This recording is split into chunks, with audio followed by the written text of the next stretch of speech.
Hello mga kababayan, hello mga guys, good afternoon. Good afternoon here in UK. Kauwi ko lang guys, galing trabaho. Ayan. Bali, sa ngayon kasi 5 o'clock na, kakain na ako ng hapunan. Ganun kasi yung ano ko, pagkain ko. Bali, may oras ako sa pagkain. Sinusunod ko yung routine ko tuwing kakain ako. Kaya halimbawa, pag breakfast, kailangan 5 to 8 nakapag-almusal ako. Pag tanghalian naman, kailangan between 12 to 2, gano'n. Sinusunod ko yung routine ko sa pagkain. Tapos ngayon naman kasi, 5 to 8 din ng gabi. Kailangan yun lang. Para sa akin hindi ako kailangan naman pa sa ganung oras kasi um, medyo may edad na tayo, kailangan medyo konting alaga sa sarili.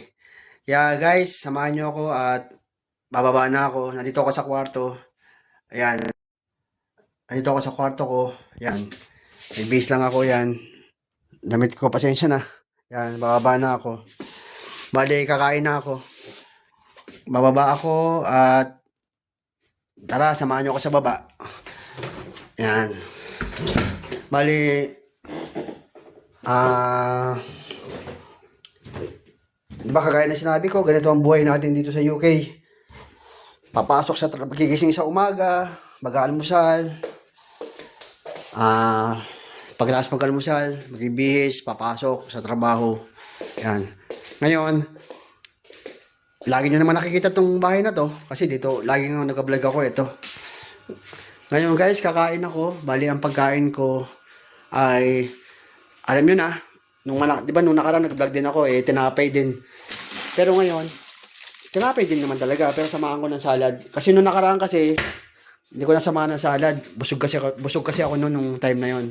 Yan, kukuha ko ng salad dito, kakain ako. Yan. Ito yung pagkain ko guys, yan. Yan o. Meron pa salad dyan. Yan, sa kasama ko yan. Yan sa ilalim. Wala siya ngayon uli. Bali, 2 weeks.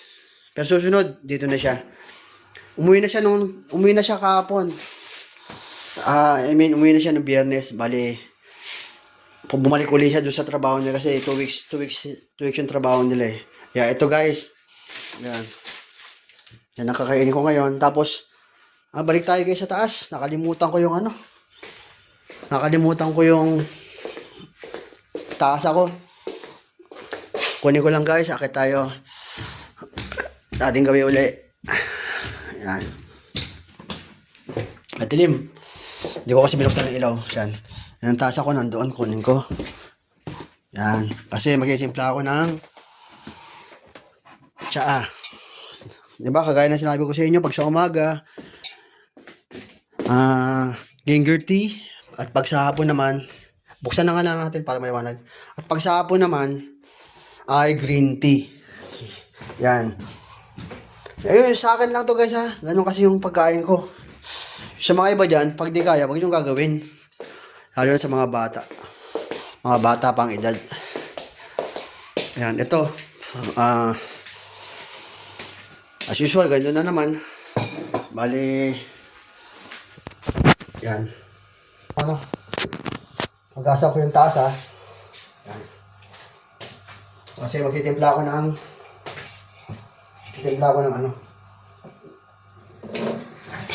ang green tea. Yan. Kasi talaga buhay dito sa bansa, sa UK. Ginagawa talaga ng mga tao ito. Pag dito ka na magtrabaho ka kasi hindi ka mabubuhay dito kasi mga bilihin, kailangan ng bahay, kailangan bayaran. Kailangan magtrabaho tayo, hanggat kaya natin, hanggat nabubuhay. Ganun kasi mga Pilipino guys, di ba? Ganun tayo mga Pilipino. Ganun ang Pilipino eh. Kita niyo ba ako guys? Ganun ang mga Pilipino. Bali, matagayin sa trabaho talaga. Kahit sa bansang Pilipinas, ganun talaga ang mga Pilipino. Kaya, yan tayo, magtimpla tayo ng green tea.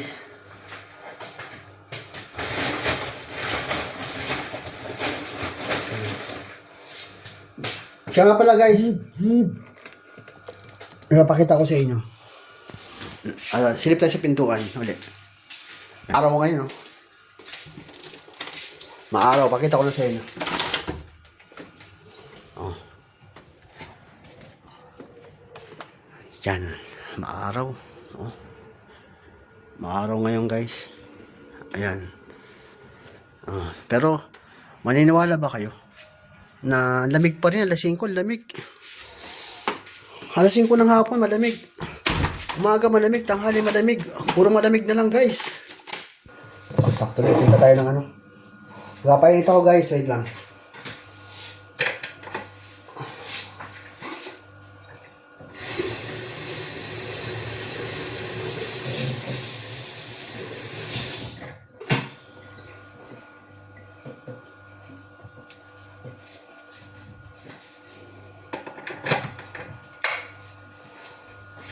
Yan guys, mapainit ako ng tubig para sa green tea ko. Diba, kagaya sabi ko sa inyo na hindi ako magamit ng asukal. Honey ginagamit ko, honey. Kaya, yan. Tignan ko to kung may laman pa tong ano.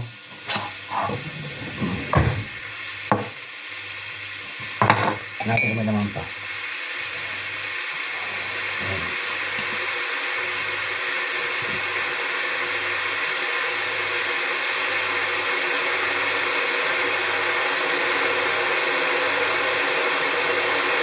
Ubusin natin guys, wala na pala naman to. Ubusin ko na. Meron pa naman akong bago dun.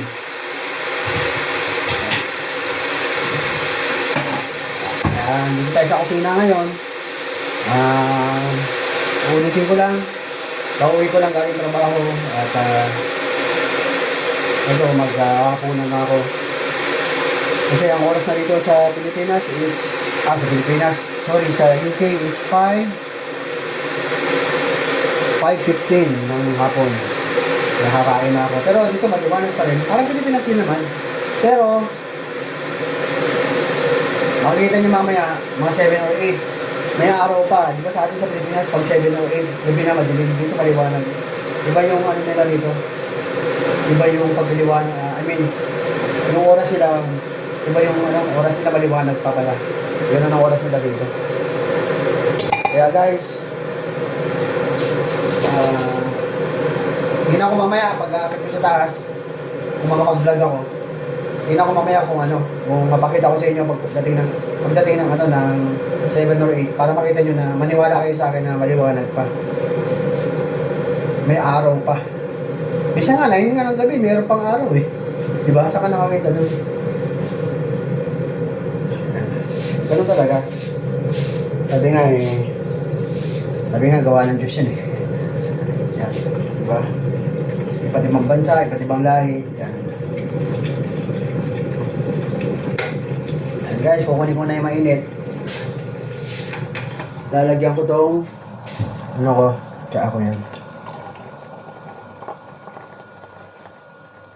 May kasama ng yan. Ay, wala pa palang honey. Lagyan ko ng honey. Yan. Lagyan natin ng honey. At lalaki ako ng butas kasi ang tagal lumabas ng honey. Lagyan ko siya ng butas. Yan. Tingnan natin kung okay na. Dalawang kutsarita ng honey. Guys, okay na. Na sa katawan niyo, mabuti na. Dati isa nga lang nilalagay ko eh. Pwede rin 3. Depende sa inyo. Kung halimbawa magkaganito rin kayo, kung gusto nyo rin i-try. Maganda sa kalusugan to. Huwag na kayo gumamit ng asukal. Mga guys, huwag na kayo gumamit ng asukal kasi instead asukal, honey na lang. Kung maganda sa katawan. Yun na nagamitin nyo guys. Huwag na kayo gagamit ng ng asukal. Maganda sa katawan to. Sa kalusugan natin maganda. Tignan ko guys, tama yung tamis niya. Tama naman yung tamis. Yan. Diba? Yan. Yan lang guys, ugasan ko lang yung naman.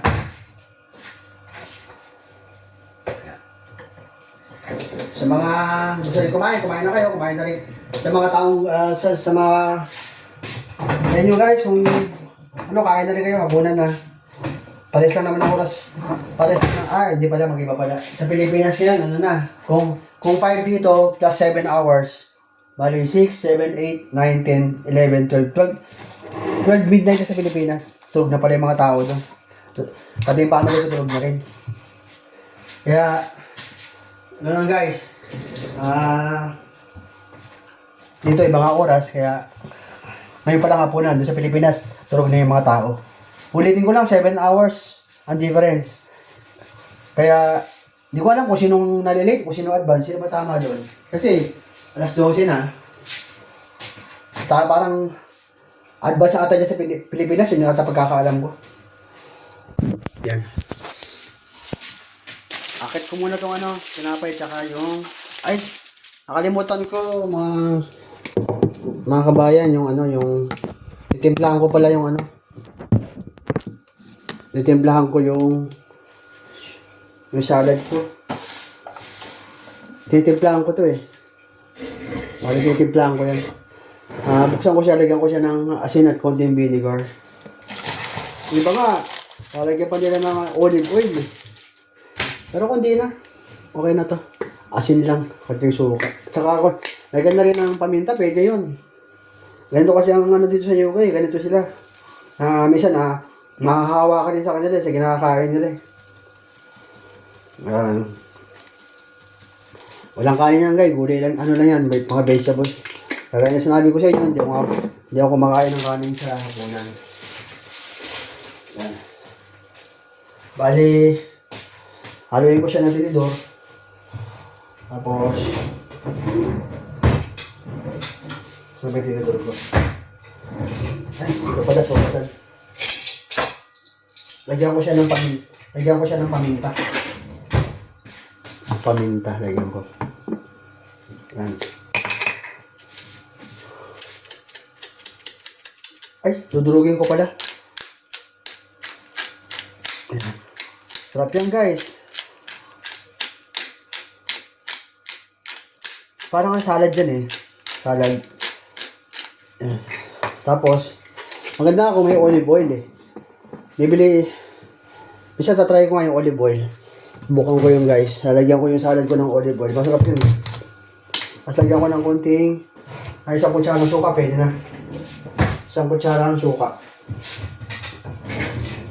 Yan. Dato puti. Meron dito sa UK, dato puti. Filipino foods, meron dito. Kasi meron dito kasing Pilipina. Nakapag-asawa siya ng nabanlain na pangasawa niya. Hindi British May kaya siguro yun, kaya nagtayo sila ng supermarket. Mahal ang bilihin sa Filipino supermarket, mahal. Yan, mahal doon kasi siguro mahal din sa kanila ng gobyerno, yung tax. Kasi nga, syempre, export. Ini-import dito. Yan, binabayaran nila yun. Kaya, kung halimbawa, kunwari, ang suka is 70 pesos sa atin. O di mo multiply mo sa 3, magiging 210. Magiging triple ang bayad. Ganun dito. Ayan na guys. Ayan, akit natin yung tinapay. Salad. Diba? Sarap. Yan Tapos babalikan ko yung ko. Hindi ko kayang buhatin babalikan ko yung yung green tea ko. Akit na tayo. Kwarto. Binuksan ko na yung pituan para maliwanag. Yan. Dito ko. Tsaka nga pala guys, gamit ko lang muna rito data kasi sa Sabado pa kami magkaka-wifi. Doon kasi sa dati ko tinirahan sa Wolverhampton may wifi doon, dito wala Kaya sa Sabado pa yung wifi namin. Sa amin din yun Kami na magkabayad nun. Doon kasi sa tinirahan ko sa Wolverhampton, kagaya na sinabi ko sa inyo, nalibre ako doon ng 4 months. Libre ako ng 4 months. Libre 4 months. Ganun kasi pag pumunta ka dito sa UK, syempre wala ka pang pera. Sagot mo, dapat nga 2 months lang Napakaswerte ko guys, libre ako ng 4 months. Pasalamat na rin ako, swerte ko. Yan. Tapos, ayan. Ito na yung ano ko. Green tea with milk with honey. Ayan. Akit na ako guys. Ayan. Akit na ako.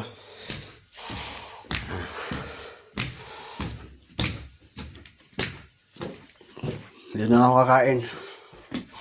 Paano yun guys? Mga kabayan, hanggang dito na lang muli. Kasi, alam nyo naman na ito lang yung buhay natin. Kailangan natin na i-document yung natin, yung buhay natin dito sa UK araw-araw. Kung pwede ka lang, araw-araw, syempre. Pag may trabaho ka, paano ka mapag-vlog? Syempre, minsan, di ba may trabaho tayo. Hindi tayo makapag-vlog. Nakapag-vlog na tayo pag nakauwi na, okay, pagising sa umaga, pag mamamalengke, o kaya, yaan nyo, pag nagpunta ako ng kapilya, pag sumamba ako, mag-vlog ako doon para makita nyo yung ganda ng kapilya dito sa UK, sa Birmingham. O paano yun guys? Yan, pagkain ko, kain na ako. Yan. Maraming salamat na istorbo ko kayo uli. Pero, kahit sana ganito yung pag-vlog ko araw-araw, nagsasalita ako mag-isa kasi para maging masaya naman tayo kasi wala kayong family natin. Dito na lang natin dinadaan sa pag-vlog. Kaya, sana may manood sa akin. Masaya na ako nung may manood sa akin. Talagang sobrang saya ko dun. Kasi, ibig sabihin, may nagkaka-interest. Siguro yung damdamin nila bilang isang OFW rin o maaaring mga ibang tao na nakaka-relate sa buhay ng mga OFW. Yun, nakikita nila kung gaano kahirap ang mabuhay sa ibang bansa na malayo sa pamilya. Guys, kabayan, maraming salamat po uli. Kahit na dito lang sa bahay, araw-araw, at naiba-vlog ko yung ginagawa ko, di kayo nagsasawa na panoorin. Maaaring siguro, sasabihin ng iba na araw-araw si kabayan nagba-vlog, pero kahit paano, siguro doon na lang tayo kumukuha ng lakas para malibang naman tayo. Kasi mag-isa na nga lang tayo rito. Tapos ang kasama ko pa rito, ibang lahi, Romanian. Hindi ko naman siya may vlog. Di ko pa siya may pakilala. Yan yung guys, pag medyo matagal-tagal na, pakilala ko siya sa inyo. Mabait naman siya. Ang pangalan niya si Alex. Bali, bata pa siya, 27 years old. Halos kalahati ng edad ko. Alam niyo na ako, ilang taon na ako. Ibig sabihin, ayun na nga, times 2 nyo na lang yun. Nasabi ko rin, ano. Pero, sige guys, kakain na ako. Next time muli, sa susunod na pag-vlog ko, supportahan nyo pa rin ako. Maraming salamat. Kung may nanonood sa akin, maraming salamat. Kung wala, sana manood kayo. Sige, hanggang dito na lang. Bye!